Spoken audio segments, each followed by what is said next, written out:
이번에는 도형의 결합에 대한 부분을 설명하도록 하겠습니다. 도형의 결합이라는 것은 쉽게 얘기하면은 떨어져 있는 두 개의 도형을 같이 하나로 만들거나 혹은 겹쳐 있는 도형을 이용해서 뭔가의 정보를 만들어내는 걸 얘기하는데, 일단 이 도형의 결합 이전에 선에 대한 부분부터 먼저 하도록 하겠습니다. 제가 이 3포인트 커브를 하나 그리고 하나 또 그려보겠습니다.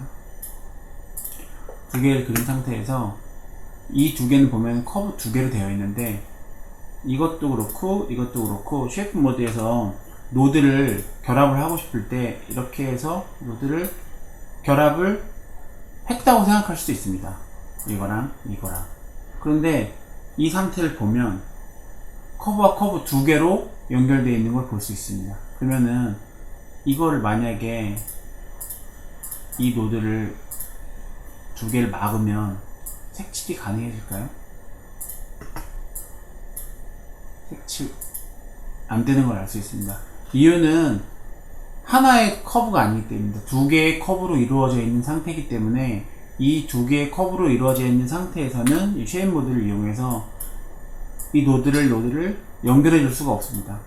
심지어는 이 두 개를 같이 선택할 수 없기 때문에 이쪽에 있는 연결 버튼도 이용할 수가 없습니다. 그러면 이런 경우에 하나의 선분으로 만들어서, 하나의 커브로 만들어서 노드를 닫을 때 어떻게 하면 되냐면은, 두 개의 커브를 선택한 다음에 요 위쪽에 있는 요 컴바인이라는 버튼을 눌러주거나, 혹은 마우스 우측 버튼을 클릭하면 컨트롤 L 컴바인이라는 게 나오게 됩니다. 요 컴바인을 눌러주게 되면은 이때부터는 하나의 커브가 됩니다. 그러면 여기에서 노드를 얘랑 선택을 해주고, 혹은 갖다가 붙여서, 이것도 지금 떨어져 있는 상태를 볼 수 있는데 갖다가 붙이면 노드가 연결된 걸 볼 수 있습니다. 컴바인이라는 기능을 이용해서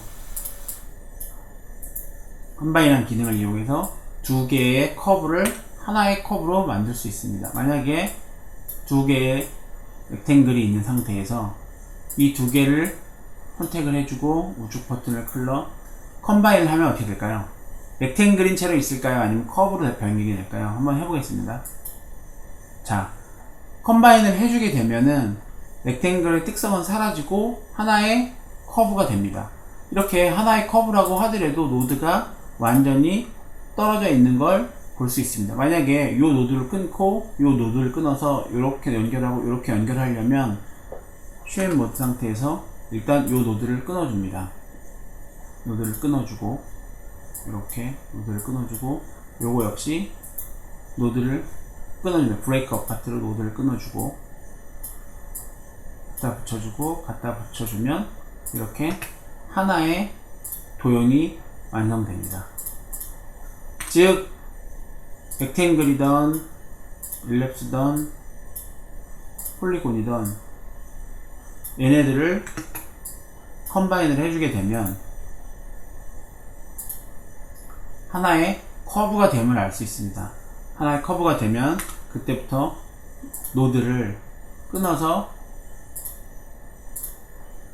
하나의 도형으로 만드는 게 가능해요. 이렇게 노드를 끊으면 화살표가 두 개가 만들어집니다.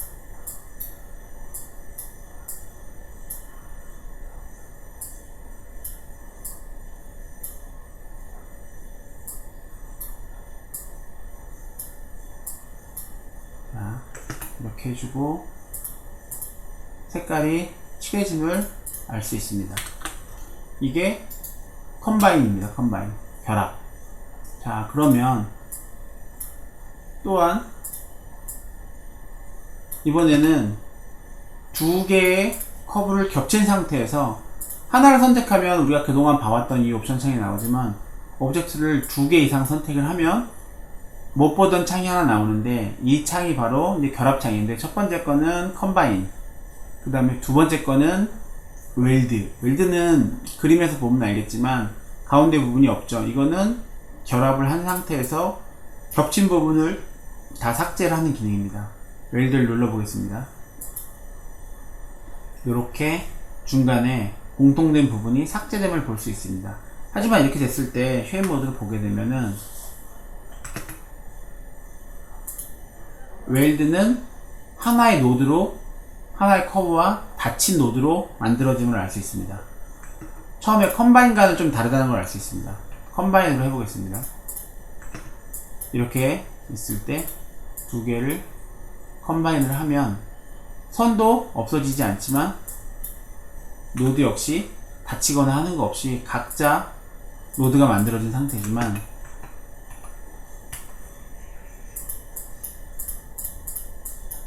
웰드를 이용하면 하나의 커브 그리고 닫힌 노드 상태가 만들어짐을 알 수 있습니다. 자, 이번에는 다른 걸 해보겠습니다. 또 두 개 이상을 선택을 하고 그 다음은 트림입니다. 트림은 위에 있는 애가 아래에 있는 애를 자르는 기능이기 때문에 색깔을 좀 넣어서 위아래를 구분해 보도록 하겠습니다. 맨 밑에 있는 건 검은색으로 하고요. 그 다음에 위에 있는 거는 빨간색 한 개를 더 만들어서 제일 위에 있는 건 노란색으로 설정을 해 보도록 하겠습니다. 한 세트를 더 복사해 보겠습니다. 크기를 좀 줄이고, 지난 시간에 설명한 대로 이렇게 애매할 때는 Alt 키를 눌러서 선택을 해주면 끝까지 가지 않아도 선택이 된다고 설명을 드렸습니다. 자, 이 상태에서 세 개를 모두 선택을 하고 트림을 선택을 하면 제일 밑에 있는 놈만 잘라집니다. 자, 원래대로 돌렸습니다. 근데 트림과 굉장히 유사한 애가 하나 있는데 요 부분이 심플리파이라는 부분인데, 심플리파이는 트림은 맨 밑에 있는 것만 잘렸지만, 다시 한번 해보겠습니다. 트림, 여기 트림입니다. 트림, 맨 밑에 있는 것만 잘렸지만 요 심플리파이는 한번 보겠습니다. 가려진 부분은 모두 잘립니다. 이렇게. 즉 트림과 심플리파이를 구분할 때 두 개만 놓고 구분을 하면은 심플리파이와 트림이 차이가 없습니다. 똑같습니다. 그런데 세 개부터는 심플리파이랑 트림이랑 차이가 발생하는 걸 알 수 있습니다. 자, 이번에는 다른 걸 해보도록 하겠습니다. 현재 아무것도 잘라지지 않은 도형 상태입니다. 두 개 이상을 선택해주고, 아까 하지 않은 인터섹트는 교점에 대한 새로운 오브젝트를 생성해줍니다. 즉 이게 지금 교점 부분이 요렇게 세 군데이기 때문에 요 부분에 교점이 아마 생길 것 같아요. 두 개로 해보겠습니다. 헷갈리니까. 세 개로 하면 요만큼이 교점입니다. 요 부분을 인터섹트를 해주면 아무것도 안 보이지만 이렇게 공통된 부분이 새로 생기는 걸 알 수 있습니다. 세 개를 해보면 이렇게 요 모양이 이 세 개의 공통된 지점임을 알 수 있습니다. 세 개 없으면 좀 이해가 쉽겠죠? 세 개 없애보겠습니다. 세 개 다 겹치는 부분은 이 부분이네요. 이 부분을 선택을 해서 인터섹트를 눌러주면 요만큼이 새로운 오브젝트가 만들어지는 것을 볼 수 있습니다. 자, 이번에는 색이 있는 걸로 진행을 해보겠습니다. 다음은 프론트 마이너스 백인데 한번 눌러보도록 하겠습니다. 세 개를 다 겹친 상태에서 누르면 보이셨나요? 맨 꼭대기에 맨 첫 번째 맨 위에 있는 놈의 항목을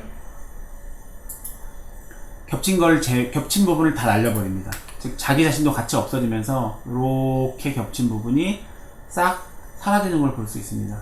즉 밑에 있는 놈을 가지고 위에 있는 놈을 다 잘라버리는 그런 기능입니다. 그러면서 밑에 있던 애들은 모두 다 사라집니다.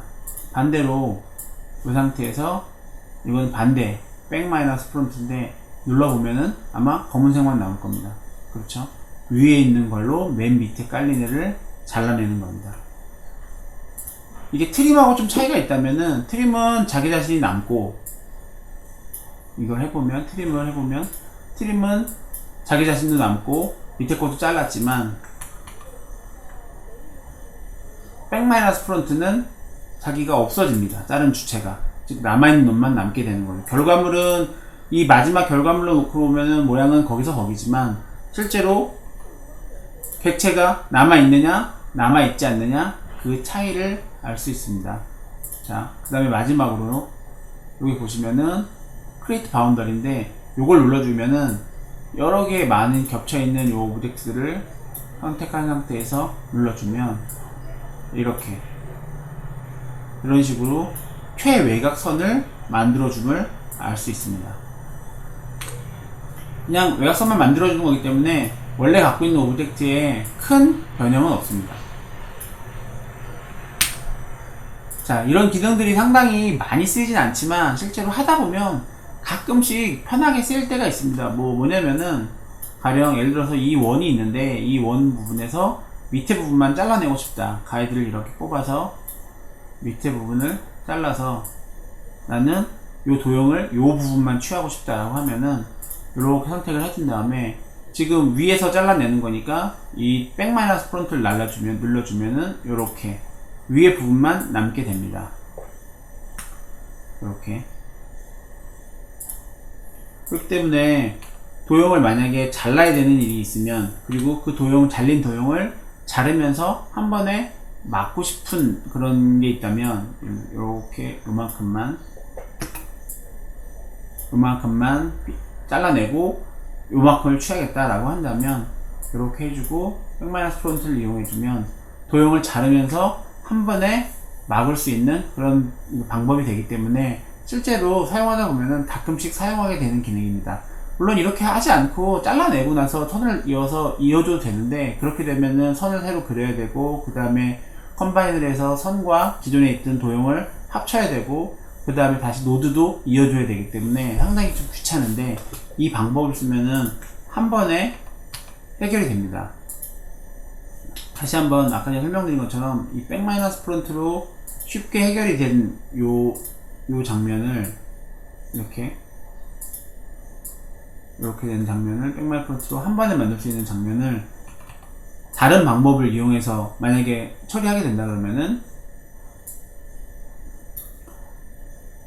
포인트 라인으로 선을 그려야 되고, 그 다음에 이 부분에 선도 잘라내야 됩니다.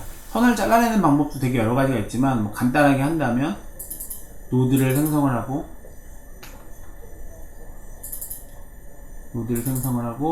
이 노드 하단 부분에 선을 지워주면 이렇게 선을 잘라낼 수 있습니다. 그리고 이 잘라낸 선과 이 노드를 이어주는 작업을 해야 되는데, 정확하게 이어주려면 또 많은 노력이 들어가게 됩니다. 그리고 그 중에 선이 삐뚤어지거나 하는 그런 경험도 할 수 있게 되고요.